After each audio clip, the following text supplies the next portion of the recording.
We only kept you for the tax benefits, my mother said, smiling.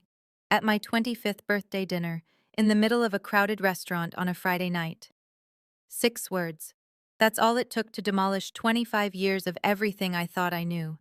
But here's the part my mother didn't know. I had been preparing for this exact moment for 8 months. And the people sitting 3 tables behind her? They weren't strangers. I didn't cry. I didn't walk out. And I reached into my bag and pulled out an envelope, and everything inside that restaurant changed. But to understand why, you need to hear the whole story. Before I go on, if this story connects with you, take a second to like and subscribe, and drop your location and local time in the comments. I love knowing where you're listening from. I'm Paige. I'm 25. I live in one of those small towns where everybody knows your name and your parents' version of the truth. Now let me take you back 8 months to the night I found a folder that was never meant for my eyes. 8 months before that dinner, I'm on my hands and knees in my parents' basement sorting boxes. Lorraine, my mother, asked me to clear space for my cousin Brittany's things. Brittany's moving back to town after a breakup, and apparently the basement needs to be spotless by next week. Lorraine didn't ask nicely. She never does. And she just left a sticky note on my apartment door. Basement, Saturday, don't forget. So here I am, covered in dust, dragging cardboard boxes across a concrete floor. Most of it is old Christmas decorations and Glenn's fishing gear. But tucked behind the water heater, I find a box sealed with packing tape, Lorraine's name written across the top in faded marker. I shouldn't open it. I open it. Inside, a manila folder. And inside that folder, my entire life rearranges itself. An official adoption certificate. A birth certificate I've never seen, the original one, with the name Baby Girl Dunbar typed in the center. And underneath both of those, a receipt from a tax consultant. A single line highlighted in yellow. Adoption tax credit, $5,400. I sit on that cold basement floor for 40 minutes. Not crying, just recalculating every memory I have. Every time Lorraine reminded me how lucky I was. Every time Glenn looked away when I asked about baby photos. And every Christmas card that read, "Our greatest blessing," in Lorraine's handwriting, sent to every neighbor on the block. I pull out my phone and call my best friend Claire. She picks up on the second ring. "What's wrong?" "I need you to come over, not to the house, to the parking lot behind the clinic." "Paige, you're scaring me. Just come." I fold the birth certificate, slide it into my jacket pocket, and put Lorraine's box back exactly where I found it. At the name Dunbar burns against my ribs the whole drive to the clinic. That name would change everything. But not yet. Claire meets me in the gravel lot behind Dr. Weller's vet clinic, still wearing her scrubs from the afternoon shift. She reads the birth certificate under the dome light of her Civic, then reads it again. "Dunbar," she says quietly. "You ever heard that name before?" "Never." She sets the paper down. "Remember the DNA kit I gave you for Christmas?" "I do. An ancestry kit. I'm still in the plastic wrap, shoved in my bathroom drawer. I told her I didn't need it. I told her I already knew who I was. That feels like someone else talking now. "Use it," Claire says. "Tonight." So I do.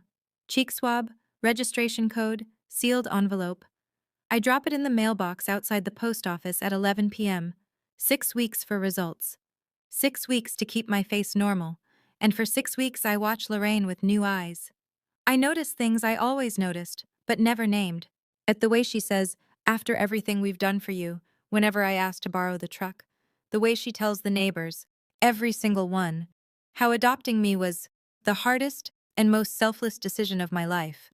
But her voice carries pride, not pain. The way Glenn goes quiet whenever Lorraine starts that story, finding something very interesting to look at on his shoes. I keep paying my $400 rent on the converted garage apartment behind their house. And I keep showing up for Sunday dinner. I keep saying thanks, Mom, when she passes the potatoes. Claire asks me once, over coffee at the clinic, "How are you holding up?" "I'm waiting," I tell her. She gives me a look. For what? For proof. What I don't tell Claire yet, what I barely admit to myself, is that I'm also waiting for something worse. I'm waiting to find out why a tax receipt was filed next to my birth certificate like they belonged together. The email arrives on a Tuesday, during my lunch break. I'm sitting in my car in the clinic parking lot, eating a granola bar and scrolling through my phone when the notification slides down. Ancestry. Close family match found. I stop chewing. I tap the link. The screen loads slow, the way everything loads slow in a small town with bad signal. And then there it is. Helen Dunbar. Age 47. Location, Ridgemont, a town 2.5 hours east. Match confidence, 99.7%. Relationship, parent. As I stare at her profile photo, a woman with short brown hair and a tired smile, standing in front of a garden. She's wearing scrubs. She's a nurse. Community health clinic, it says. Married to Tom Dunbar, 49. One son, Cody, age 20. I have a brother. The granola bar sits untouched on the passenger seat for the rest of my lunch hour. I try to write an email 7 times. The first 6 are too long, too desperate, too angry, too careful. The 7th is 3 lines. My name is Paige. I believe you may be my biological mother. I'm not angry. I just want to know. I hit send before I can delete it. 4 hours later, my phone buzzes. 1 line from Helen Dunbar. I have been waiting for this email for 25 years. I read it 3 times. Then I lock my phone, press it against my chest, and sit in the clinic parking lot until the sun drops behind the tree line. For 25 years, I thought the people who raised me were the only family I'd ever have. Now, a woman 2.5 hours away is telling me she's been counting the days since she lost me. But Lorraine Mercer doesn't know any of this. Not yet. For 3 months, I live in 2 worlds. On my days off, I drive 2.5 hours to Ridgemont. The first visit, Helen's hands shake so badly she nearly drops the lasagna dish. Tom shakes my hand at the front door and says, "Welcome home, kid," like he's been rehearsing it all week and still almost can't get it out. Cody, 20, lanky, loud, shows me photos of Helen when she was young. "You've got her chin," he says, grinning. Sorry about that. Helen opens a small jewelry box on the kitchen counter. Inside is a faded hospital wristband, so tiny it wouldn't fit around 2 of my fingers. Baby girl Dunbar. She's kept it for 25 years. I lit a candle every March 15th, she tells me, eyes wet. Every single one. I visit 4 more times over the next 3 months. Each time the drive feels shorter. Add a follow-up. I realize she's never asked a follow-up.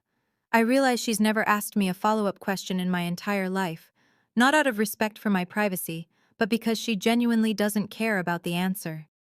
In my apartment at night, I read Helen's letter. She wrote it on hospital stationery. 2 pages, front and back, careful handwriting that gets shakier near the end. She tells me about the night I was born, about the family pressure, about a 22-year-old girl with no money and no one in her corner. I keep the letter in an envelope in my bag. I carry it everywhere. 3 weeks before my birthday, Lorraine does something she hasn't done in 5 years. She offers to take me to dinner. Maggie's place, Friday night. "Just the 3 of us," she says. We have something important to discuss." That sweetness in her voice. I've only ever heard it when she wants something. I know exactly what's coming. 2 weeks before my birthday, I come home from work and find a typed note on my kitchen table. No greeting, no dear Paige, just a single paragraph. Effective next month, rent for the garage apartment will increase from $400 to $850 per month. If this is not workable, a 30 days notice to vacate is required. Lorraine's signature at the bottom. Neat, final. I sit down and do the math on the back of a grocery receipt. $850 for the apartment, $350 for health insurance if I get dropped from the family plan, and something tells me that's next. That's $1,200 a month on a vet technician's salary before food, gas, or the student loans I took out for community college. It doesn't work. It's not meant to work. As I walk across the yard to the main house, Glenn is in the kitchen pouring coffee. "Did you see the note?" I ask. He doesn't look up. "Your mother has her reasons, Paige. Brittany needs a place." "And where do I go?" Glenn stirs his coffee. The spoon clinks against the mug 3 times. He doesn't answer. I stand there for 10 seconds. Then I walk back to my apartment, open my laptop, and search rental listings in Ridgemont. Studios start at $650. One bedroom's around 800. Tight, but possible, especially if I transfer to a clinic out there. I don't argue with Glenn. I don't confront Lorraine. Not because I can't, because there's a difference between reacting and being ready, and I learned that difference the night I found a tax receipt filed next to my birth certificate. Lorraine wants me dependent. That's her leverage. The cheap rent, the insurance, the documents she's held in a locked box my entire life. But leverage only works when the other person has no options. I'm building options. The next morning, I sit in the clinic break room and call the insurance company. If my parents remove me from their family plan before I turn 26, I ask, what are my options? The representative is polite, efficient. They can remove you at any time. You'd have a 60-day qualifying event window to enroll in a marketplace plan. What's the cheapest plan in my area? She types. For a single 25-year-old in a rural zone, roughly 300 to 400 per month. High deductible. I write the number on a napkin. 350. I can swing 350 if I cut everything else to the bone. That afternoon, Claire finds me reorganizing the medication closet, something I only do when I'm trying not to think. Why don't you just confront them now? She asks. Tell them you know. Tell them it's over. I close the cabinet door carefully. Because if I confront them before I'm ready, I lose everything at once. Housing, insurance, and the truth about who I am. I need all three handled before I say a word. Claire is quiet for a moment. Then, you're not waiting because you're scared, are you? No, I'm waiting because I want to be ready. Not angry, not desperate. Ready. That night, I call Helen. I tell her about the rent increase, about the insurance. With us as long as you need. Tom's already with us as long as you need. Tom's already clearing out the guest room. I'll pay rent, I say. Paige. I'm not going from one dependency to another, Helen. Let me pay my way. She's quiet for 3 seconds. You sound exactly like me at 22, stubborn as hell. I almost laugh. Almost. 4 days before my birthday, as Lorraine knocks on my apartment door. She's smiling. Not her real smile. The one she saves for church potlucks and parent-teacher nights she hasn't attended in years. The performance smile. Paige, honey, Dad and I want to take you to dinner for your birthday. Maggie's place Friday night, just the three of us. She tilts her head. We have something important to discuss. It'll be nice. I search her face. The sweetness is layered on thick, the way you frost a cake that didn't rise properly. As she's been planning this, I can feel it. Sure, Mom, I say. Sounds nice. She pats my arm, a gesture I suddenly realize she only does when she's about to ask for something or take something away, and walks back across the yard. The second her screen door shuts, I pick up my phone. Helen, it's happening. Friday night, Maggie's place. Silence on the other end, then Helen's voice steady. What do you need from us? Come to the restaurant, all three of you. But book a table, but sit separately. Don't come over unless I signal. I need to hear what they say first. We'll be there, Helen says. Tom's already grabbing his keys. Helen, it's 4 days away. I know.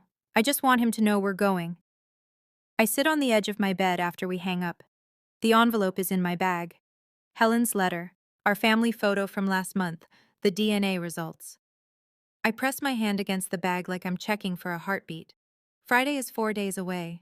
I have 4 days to hold my breath, keep my face normal, and wait for my own mother to tell me I'm disposable. In a room full of people who believe she's a saint. Friday night, Maggie's place. The restaurant smells like cornbread and cedar. Warm light, oak-paneled walls, a George Strait song on low-through-ceiling speakers. Every table is full or filling. This is the only sit-down restaurant in a town of 4,000, and Friday night is sacred here. I arrive 10 minutes early. My hands are steady. My breathing is not. I scan the room. In the far corner near the window, Helen in a blue blouse, Tom beside her in a flannel button-down, Cody hunched over his phone. Helen sees me. A tiny nod, barely a dip of her chin. That's all. That's enough. I sit at a table in the center of the room. Maggie herself, 63, silver-haired, built like a woman who's been carrying cast-iron skillets since before I was born, waves from behind the register. Happy birthday? Sweetheart, she calls out. I wave back. Underneath the table, my right hand closes around the envelope in my bag. Glenn and Lorraine arrive together. Lorraine is wearing a red dress, something she reserves for Easter and the county fair pageant. Her lipstick matches. She's dressed for a celebration. Glenn wears a button-down shirt with the top button fastened, which he only does when he's uncomfortable. Lorraine slides into the booth across from me. "Don't you look pretty tonight?" 25, can you believe it?" She orders a glass of wine. Glenn orders water. I order nothing. Small talk. Lorraine asks about the clinic. I answer. She doesn't listen. Her eyes keep flicking to her purse, to Glenn, back to me. She's running a script in her head, and the small talk is just the opening credits. 2 tables to our right, Pastor Jim Hadley and his wife settle in with menus. Lorraine notices them. "A way to say this." Glenn is looking at his way to say this. Glenn is looking at his plate like there's a script written on the mashed potatoes. Lorraine folds her hands on the table, practiced, almost pastoral. "You're adopted," she says. "We took you in when you were 3 days old." I don't react. Not because I'm acting. That's because I've already lived through this moment, 8 months ago, on a basement floor. Lorraine reads my silence as shock. She keeps going. "We kept you because, honestly, the tax situation made it work for us. The credits, the deductions, it helped us get through some very rough years." She pauses, a small, closed-mouth smile. "But now you're 25. The benefits ended. And frankly, Paige, we've done our part." The words hang in the air like smoke. At the next table, as a woman's fork stops halfway to her mouth, Glenn clears his throat. "We've consulted a lawyer about formalizing the separation. Legally." "You have 30 days to move out of the apartment," Lorraine adds, reaching into her purse. She pulls out a folded sheet of paper, the same clinical tone as the rent notice. "Brittany needs it." She slides the paper across the table. I don't look at it. I look at Lorraine, straight into her eyes, and I hold that gaze for 5 full seconds, long enough that she shifts in her seat. "Is that all?" I say. The words come out quieter than I expected. Not hurt, not angry, just clear. Lorraine blinks. The smile falters. She wasn't expecting that. She was expecting tears, maybe begging. Something she could manage, something she could pat on the head and walk away from feeling righteous. "What do you mean, is that all?" she says. I don't answer. Not yet. That's because the next thing I say will change everything in this room, and I need her to feel the silence first. Lorraine doesn't like silence. She never has. Silence is a space she can't control, and Lorraine Mercer needs to control every room she enters. "I know this is hard," she says, leaning forward, "but it's better you hear it from us than find out some other way." "How generous of you," I say. Her jaw tightens. "Don't get sarcastic with me. We raised you. We fed you. Oh, we gave you a roof. For $5,400 a year." The number lands. Lorraine's hand twitches against the table. She didn't expect me to know that figure. Glenn, quietly. "This doesn't have to be ugly, Paige." "Then why did you bring paperwork to a birthday dinner?" He doesn't have an answer for that. Lorraine reaches for her purse again, pulls out a pen, and sets it beside the folded paper. "Sign this tonight," she says, "and we'll give you the full 30 days. If you don't, it's 2 weeks." Her voice is louder than she intends. 2 tables over, Pastor Jim sets down his fork. At the corner booth, Maggie pauses with a coffee pot in her hand, her eyes moving between Lorraine and me. I look at the pen, then at the paper, then at Lorraine. "I'm not signing anything at a dinner table, Lorraine." The name lands harder than the number did. Not Mom. Lorraine. First time in 25 years. Lorraine's mouth opens. Closes. Her nostrils flare. And for just a moment, the mask comes down completely. Not sadness, not regret. Irritation. Pure, uncut irritation that I am not following the script she wrote for tonight. She was supposed to deliver the news. I was supposed to cry. She was supposed to comfort me just enough to feel noble. I was supposed to sign. I didn't. "Excuse me?" Lorraine's voice drops to a hiss. "I am still your mother." "You just told me you're not." The sentence sits between us like a wall. Then Glenn makes a sound, half cough, half groan, and shifts in his seat. Lorraine's grip on her wine glass tightens until her knuckles go white. "I raised you," she says. "That makes me your mother." "Then why does it feel like a transaction that just expired?" Lorraine's eyes dart around the restaurant. She can feel people watching. This was supposed to be contained, quiet. A tidy little handoff. But I'm not cooperating, and Lorraine Mercer cannot stand a scene she doesn't direct. Fine, she says, and her voice shifts, sharper now, the pretense of gentleness falling away. You want the truth? Your real mother was some girl from Ridgemont who couldn't even take care of… Stop. One word. Low, clear. I hold up my hand, palm out, and Lorraine actually stops mid-sentence. Not because she respects me, because the look on my face is something she hasn't seen before, and it unsettles her. You don't get to talk about her, I say. Not tonight. And not ever. Her?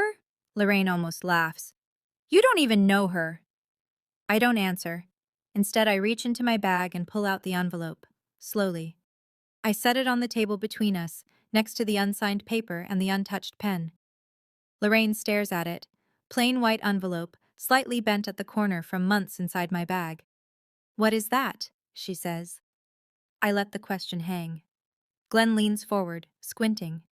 Pastor Jim, 2 tables over, has stopped pretending not to listen. As I rest my fingertips on the envelope and wait.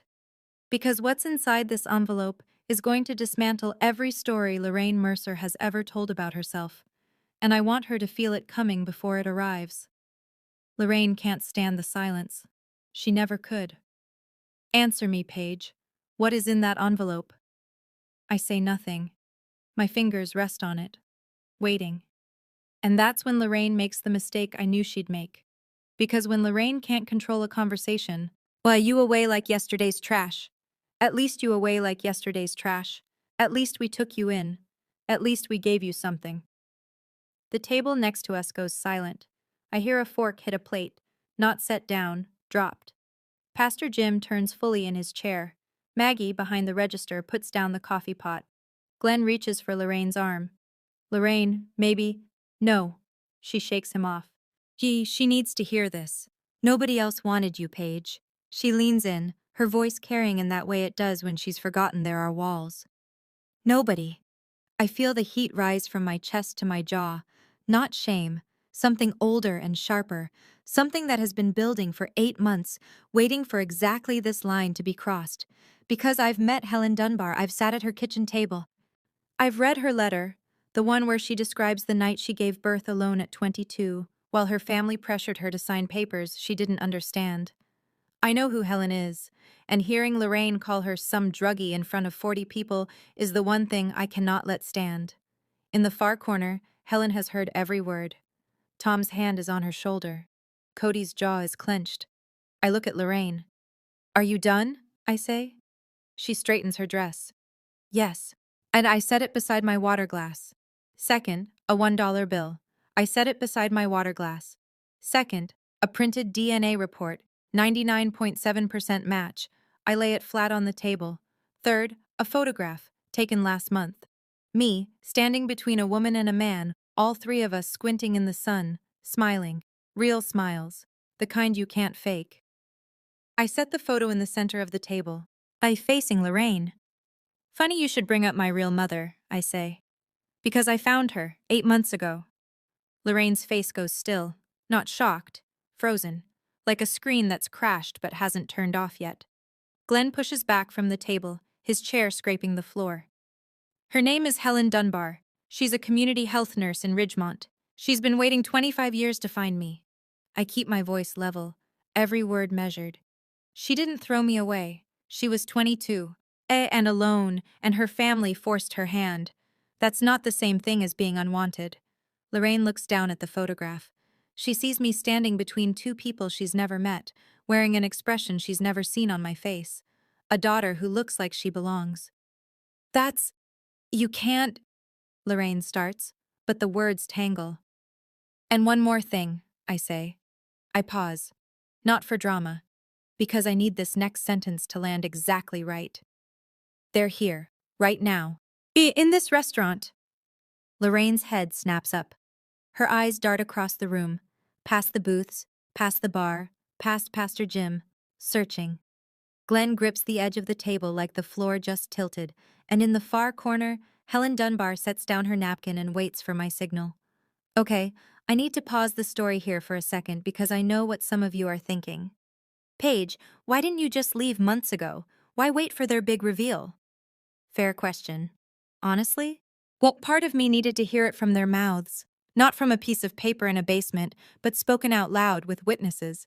Because that's the difference between suspecting something and knowing it.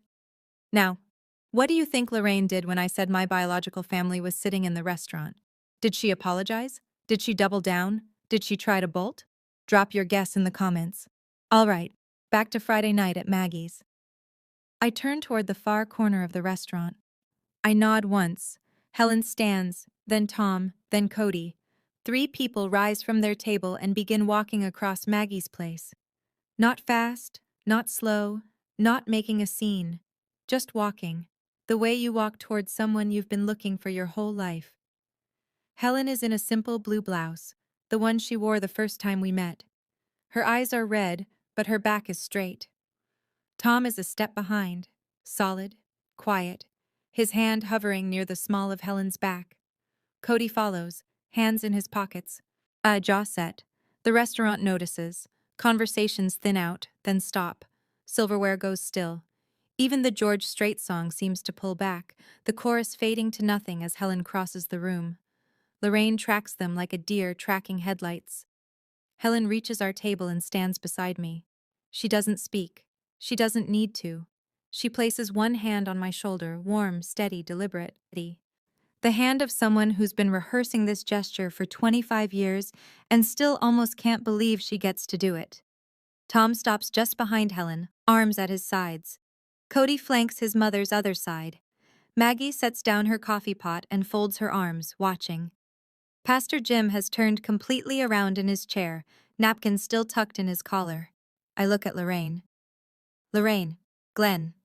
My voice is calm, clear. This is Helen. My mother. The word mother lands like a stone dropped into still water. I watch the ripple cross Lorraine's face. Confusion, recognition, fury, all in the space of a breath. She opens her mouth, but Helen speaks first. I'm not here to cause trouble, Helen says. Her voice is quiet, calm. The voice of a woman who speaks to scared patients all day and has learned that volume never helps. I'm here because my daughter asked me to be. Lorraine stands so fast her chair bumps the table. Then wine sloshes over the rim of her glass and pools on the paper she brought for me to sign. Your daughter? Lorraine's voice pitches high. I raised her for 25 years. And you just told her she was useless. The sentence travels. I hear it land at the next table, at Pastor Jim's booth, at the bar. Maggie's hand rises to her mouth. Lorraine spins toward Glenn. Say something! Glenn opens his mouth, closes it. And his hands are flat on the table like he's trying to keep it from floating away. He says nothing. Lorraine turns back to me. Her eyes are wild now. Not hurt, not ashamed. Cornered. You planned this, she says. You planned this to humiliate me. No, I say. I planned this so I wouldn't be alone when you did what you did. She blinks hard. The distinction between revenge and self-protection doesn't register. It won't. Not tonight. Maybe not ever. Lorraine scans the room, and every pair of eyes she meets looks away or holds steady, but none of them offer what she's looking for. Karen from the post office, the woman Lorraine has told the selfless mother story to 100 times, is sitting 4 tables back with her hand over her mouth. She heard everything, the tax benefits, the useless, the nobody wanted you. Karen heard it all, and Lorraine can see it on her face. This is completely inappropriate, Lorraine says, but her voice has lost its edge. I was a tax write-off too, I say. You was a tax write-off too, I say. You didn't seem to mind then. Glenn's face collapses. Not dramatically, quietly, like a wall settling after years of bad foundation. He knows I'm right. He knows it the way you know your back tire is flat. You felt it pulling for miles, and you just kept driving. Tom steps forward. Not aggressively. He simply moves to stand beside Helen, one hand resting on the back of my chair. His presence fills the space Glenn left empty. We're not here for a fight, Tom says. His voice is low, calm, and carries the particular weight of a man who builds things with his hands and doesn't waste words. We're here for Paige. Glenn looks at Tom. For one long exposed moment, the 2 men occupy the same frame, and the comparison needs no narration. One man drove 2.5 hours to stand behind a daughter he barely knows. The other couldn't stand up to his wife across a dinner table for the one he raised. Glenn reaches for his jacket on the back of his chair. I think we should go, Lorraine. I'm not going anywhere until she apologizes, Lorraine says, but her voice is cracking at the seams. She points at me. After everything I have nothing to apologize for, I say. Lorraine stares at me. I hold her gaze. I don't blink.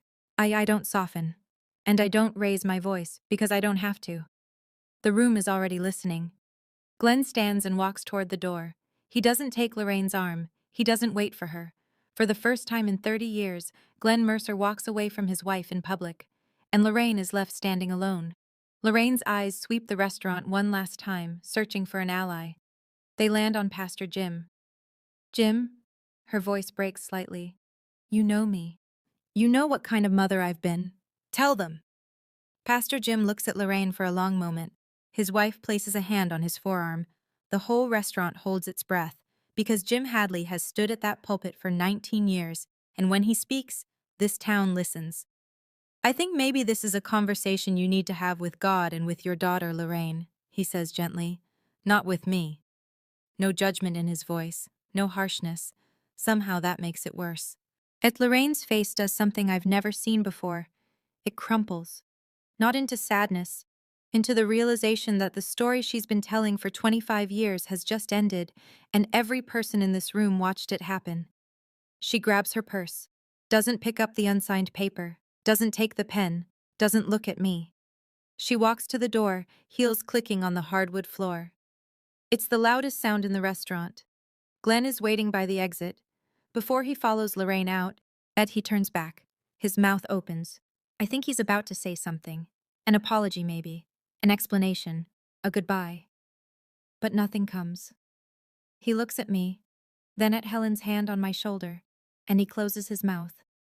Nods once, slow and small, like a man acknowledging something he should have acknowledged years ago. The front door swings shut behind them. A bell jingles overhead. The restaurant exhales. I look down at the table. Lorraine's wine glass still half full. The paper is soaked and unsigned. The pen uncapped and useless. And beside them, my photo, my letter, and the truth she couldn't outrun. The noise comes back in layers. A murmur at the booth near the window. A fork scraping a plate. The kitchen door swinging open, swinging shut. George Strait picks back up mid-verse, and life at Maggie's place begins to reassemble itself around the empty chair where Lorraine Mercer sat. Helen slides into that chair. Tom takes the one beside her. Cody drags a chair from the next table and wedges it in at the end, his long legs bumping the table leg. Nobody speaks for a few seconds. Helen is holding my hand. Her fingers are cold. She's been gripping the armrest at her own table for the last 20 minutes. But her hold is firm. She's not letting go. Then her eyes fill. Not the polite dabbing at the corners kind. The real kind. 25 years of not knowing, not holding, not being there. All of it rising at once. I'm sorry I wasn't there sooner, she whispers. I squeeze her hand. You're here now. That's what matters. Tom clears his throat. His eyes are red too, but he's the kind of man who'll hold that in until he's alone in his truck later tonight. He pulls a napkin from the dispenser and sets it quietly beside Helen. The silence stretches, warm and strange and ours. Then Cody picks up a menu. So, can we order? He says. I drove 2.5 hours and I'm starving. The laugh that comes out of me is sudden and messy and completely real. Helen laughs too, a wet, hiccuping sound that makes Tom grin. Even Pastor Jim, 2 tables over, cracks a smile. And then Maggie appears at our table with extra place settings balanced on her forearm. This one's on the house tonight, she says. All of it. She walks away before anyone can argue. As after the food arrives, Cody ordered both the ribs and the chicken fried steak, I pull Helen's letter from the envelope. Can I read part of this? I ask her. Out loud? Helen's hand goes to her throat. She nods. I unfold the hospital stationery. 2 pages, front and back, in handwriting that starts neat and gets shakier by the second paragraph. I don't read all of it. Just a piece. The part I think matters most. Helen wrote about the night I was born. A Thursday. Raining. She was 22, alone in a delivery room, and the only person who came was a nurse named Diane, who held her hand through the last 3 hours. She wrote about the hospital wristband they fastened to my wrist, how she memorized every letter before they took me to the nursery. She wrote about the candles. Every March 15th, I read aloud. I light a candle and I set it on the kitchen windowsill. Tom knows, Cody knows, they never asked me to explain. I have never missed a year. I fold the letter. The table is quiet. Tom is looking at his plate. Cody is looking at his mother. I don't read the rest, because the rest is between Helen and me. About the family who pressured her. About the papers she signed at 22 without anyone explaining what they meant. About 2 decades of guilt that Helen carried like a second skeleton inside her body. But the restaurant has heard enough. That Karen, Lorraine's coworker from the post office, gets up from her table and walks over. She stands next to me, clutching her napkin. "I'm so sorry, Paige," she says. "I didn't know." I nod. "Thank you, Karen." She goes back to her seat. I watch her pull out her phone and begin typing. By morning, every person in this town will know. The photograph is still lying in the center of the table, beside the pool of Lorraine's spilled wine. Maggie comes by to clear the wet paper and the pen Lorraine left behind. She pauses when she sees the photo, picks it up carefully, tilts it toward the light. "Is this your family, honey?" she asks. I look at Helen, who is wiping her eyes with the napkin Tom gave her. At Tom, who is quietly cutting Cody's chicken fried steak because Cody already destroyed the ribs and is too proud to ask for help. At Cody, who catches me looking and grins with barbecue sauce on his chin. "Yeah," I say. It is." Maggie studies the photo for another moment.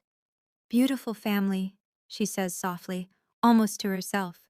She sets it down gently and moves on to the next table. "I've been in this restaurant 100 times, maybe more. Every visit, Lorraine would make a point of greeting everyone, the hostess, the regulars, the pastor, and somewhere in the hellos, she'd work it in. Paige is so lucky we took her in. Adoption is the greatest thing we ever did. We gave her everything. And every time, I'd smile, nod, play the role of the grateful daughter in Lorraine's one-woman show. Tonight is the first time I've sat at a table in Maggie's place and not performed a single thing." Cody nudges me with his elbow. "Hey, sis, you gonna eat your cornbread or can I have it? Touch my cornbread and you lose that hand." He grins. Tom shakes his head.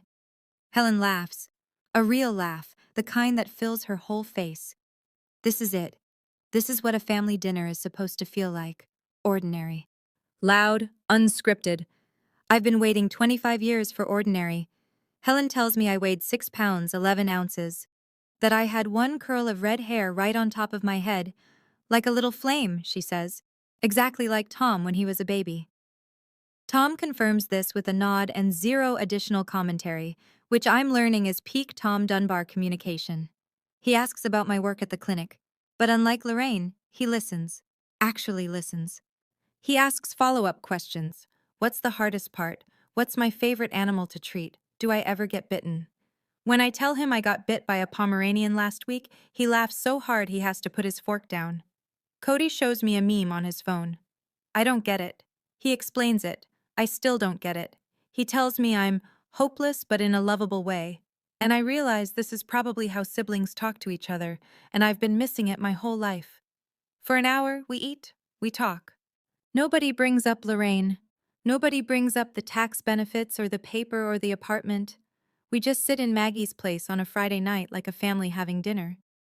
Near the end of the meal, Helen reaches into her bag and pulls out a small box. She sets it in front of me. "I've been carrying this for 25 years, she says. "It belongs with you." I open it. Inside, resting on a square of cotton, is a hospital wristband, tiny, faded pink.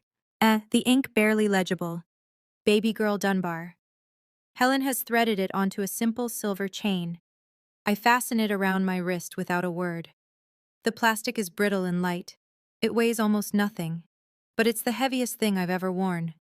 For 25 years, I thanked the wrong people for keeping me. Tonight, I'm sitting with the ones who never stopped wanting me. I want to step outside the story for a moment. Looking back, and I think the hardest part wasn't hearing Lorraine say what she said. It was realizing I had spent 25 years performing gratitude for people who saw me as a line item on a tax return.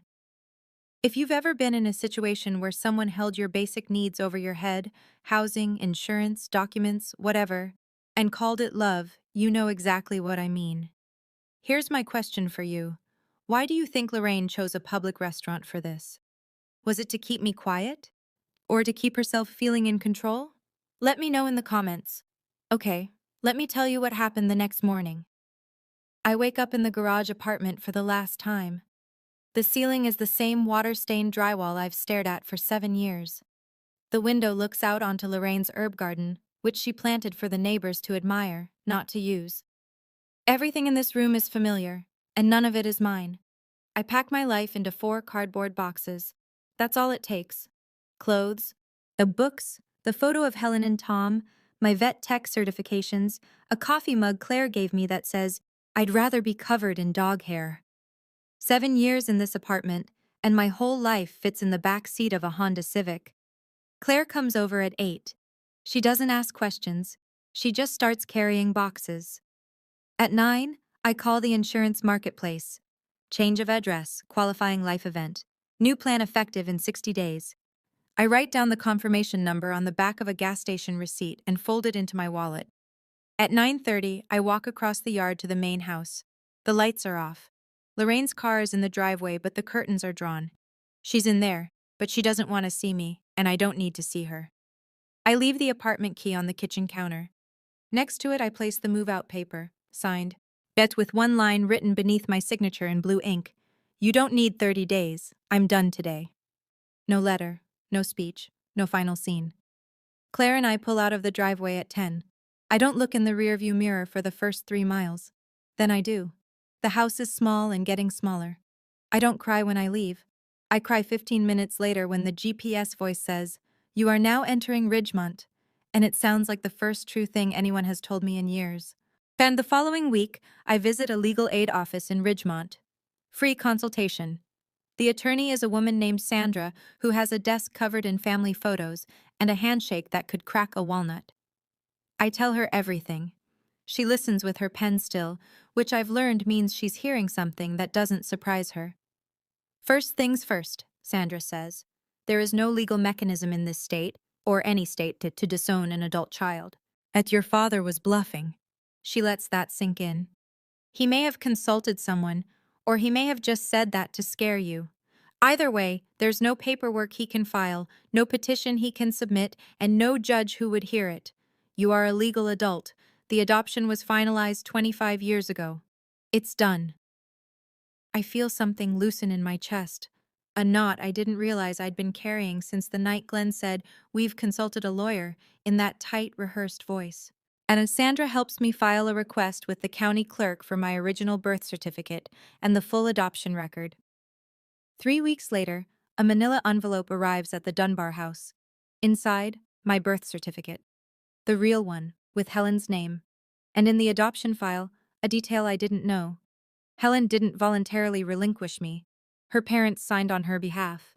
She was 22, but at the time in that county, the family had pressured her through a process she barely understood. And no one explained her rights. No attorney represented her. Helen was in the kitchen when I read that page.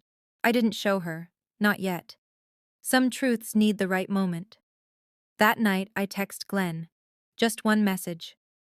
The lawyer confirmed there's no such thing as legally disowning an adult child. You know that. I hope someday you think about why you went along with it. He reads it at 9:47 p.m. He never replies. 1 month out.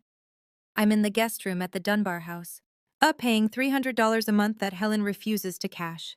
So I leave the checks on the kitchen counter, and eventually Tom slips them into the household jar when Helen isn't looking. We have an unspoken system. The new vet clinic in Ridgemont is smaller. Dr. Patel runs a 2-person operation, her and me, and the waiting room smells like wet golden retriever by 9 a.m. every morning. It's perfect. Cody and I watch movies on Saturday nights. He insists on horror, and I insist on anything else. We compromise on action movies and argue about pizza toppings with the kind of passion that only siblings can generate over pepperoni. Helen teaches me her lasagna recipe on a Sunday afternoon. Midway through layering the noodles, she stops and stares at my hands. "You roll your sleeves the same way I do," she says. I look down. She's right. Same fold, same crease, same tuck at the elbow. 25 years apart, and our hands learned the same habit. She doesn't say anything else about it. She doesn't need to. I start looking at apartments in town. One bedrooms, 650 to 800. I can make it work with the new job. 2 months, maybe 3, and I'll have my own place. First time in my life. Truly, completely, only mine. In the evenings, I sit on the Dunbar's back porch.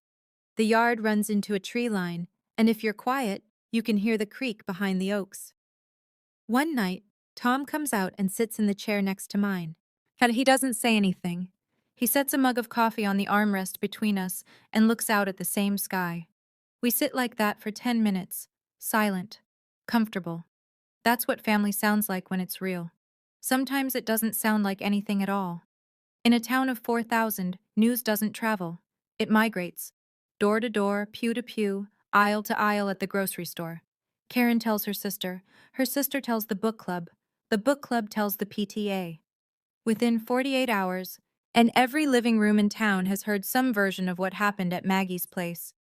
Sunday morning, Lorraine walks into church. The pews around her usual spot are emptier than normal. Not dramatically, just enough. One family shifted left. Another arrived early and sat further back. Small adjustments, polite distances, the way a small town says we know, without saying a word.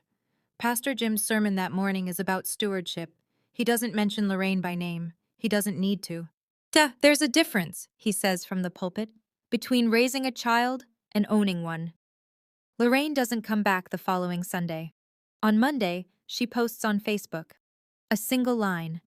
Sometimes being a parent means making the hardest decisions for your children's own good. She gets 3 likes, 47 comments, and not the kind she wanted. What decisions, Lorraine? We heard what happened at Maggie's. Is it true about the tax credits? She deletes the post within 2 hours. Claire tells me all of this over the phone, piece by piece, like a weather report from a town I no longer live in. They voted her off the church bazaar committee, Claire says one evening.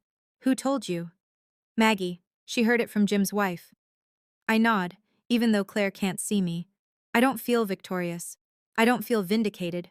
I feel something quieter than that, like watching a house you built burn down and realizing it was never structurally sound to begin with. That's not my problem anymore, I say. And I mean it. 3 weeks later, Glenn calls. I almost don't pick up. I'm in the middle of weighing a beagle who will not stop squirming, but something makes me set the dog down and step into the hallway. Paige? His voice sounds like he hasn't slept in a week. I didn't want it to go like that. How did you want it to go, Glenn? Silence. I hear him breathing. How you'd understand. We were broke when you'd understand. We were broke when we got you. The credits kept us afloat.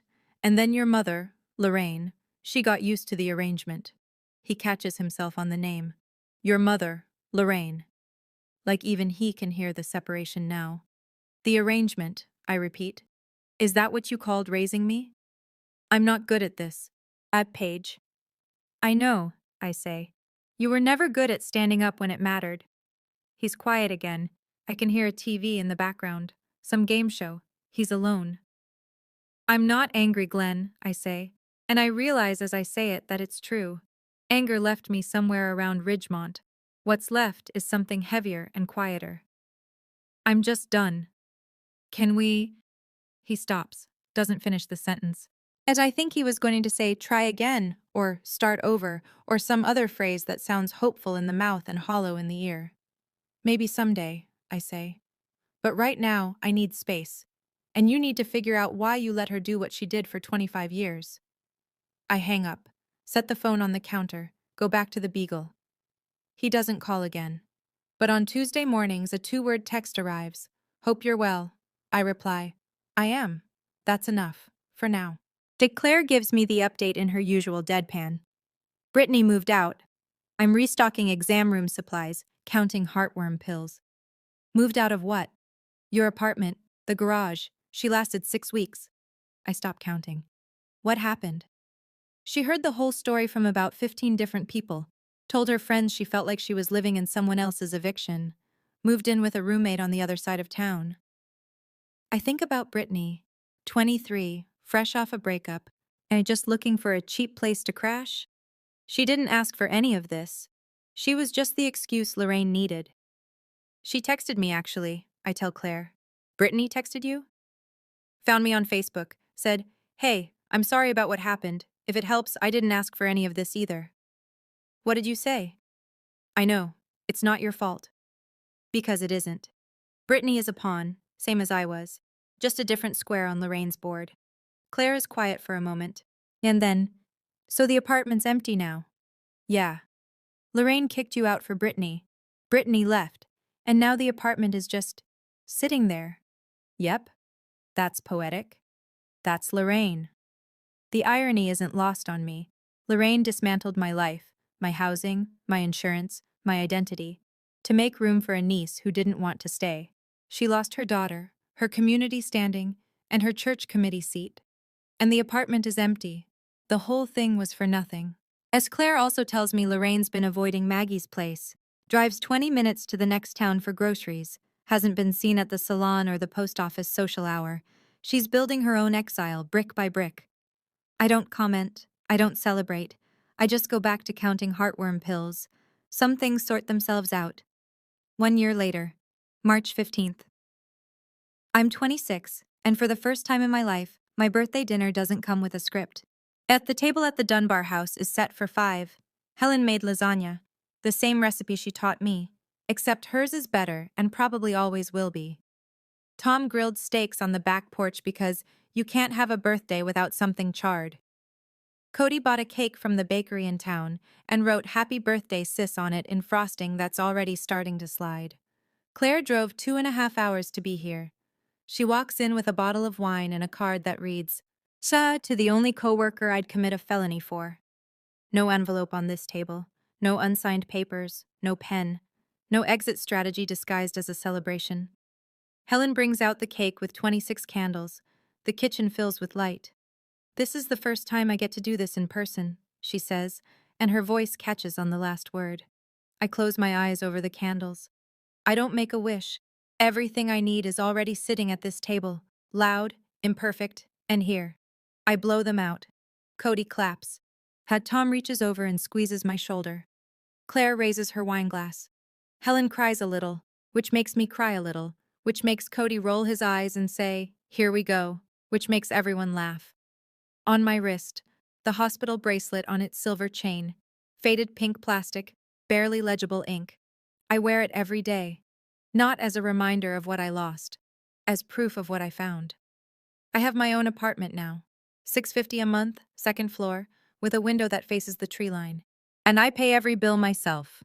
Marketplace insurance, my name on every document, nobody's tax benefit, nobody's arrangement, just Paige. So here's what I want to leave you with. Not advice. I'm 26. I'm in no position to give advice. Just what I've learned. Lorraine didn't destroy me that night at Maggie's. She freed me. She just didn't know it. I don't hate her. Hate takes energy I'd rather spend on the people who actually want me around. And honestly, hating Lorraine would mean she still occupies space in my life, and I've spent 25 years giving her space she didn't earn. Glenn texts me sometimes. Short messages, always on Tuesday mornings. "Hope you're well." I reply, "I am." 2 words, but I mean them. Maybe someday we'll have a longer conversation. Maybe we won't. That door isn't locked. It's just closed. And I get to decide when it opens. Helen and I are still learning each other. She apologizes too much for missing my first word, my first day of school, my first everything. I tell her to stop. She cries. I get awkward. We're both figuring it out. That's okay. Real families aren't perfect. They're present. Tom taught me how to change a tire last month. I'm 26. I should have learned at 16. But the man who was supposed to teach me was too busy not making waves. Cody still sends me memes I don't understand. I pretend to get them. He knows I'm pretending. It's our thing. And here's the part I want you to hear. Whoever you are, wherever you're listening, if someone holds your basic needs hostage, housing, insurance, documents, access, and calls it love, that's not love, that's leverage. And you don't owe gratitude for leverage. I didn't get revenge that night at Maggie's place. I got clarity. And clarity, it turns out, is louder than any speech I could have given. Tonight, I'm sitting in my apartment in Ridgemont. The one with the window that faces the trees. The dishes from dinner are still in the sink. Claire left an hour ago. Cody texted me a birthday meme. I don't get it, but I sent a laughing emoji anyway.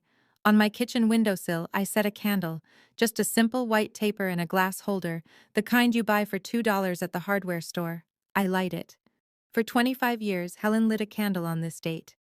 Every March 15th, a small flame on her kitchen windowsill, marking the birthday of a daughter she couldn't hold. Tom knew. Cody knew. They never asked her to explain. It was just what she did. A quiet ritual of love that never stopped, even when she had no reason to believe it would ever be returned. Now it's my turn. But I'm not lighting this candle for loss. I'm lighting it for the start of something. For the first birthday I celebrated without performing gratitude. For the first year I've lived on ground that nobody can pull out from under me. For Helen, who waited. For Tom, who showed up. For Cody, who called me sis before I was ready to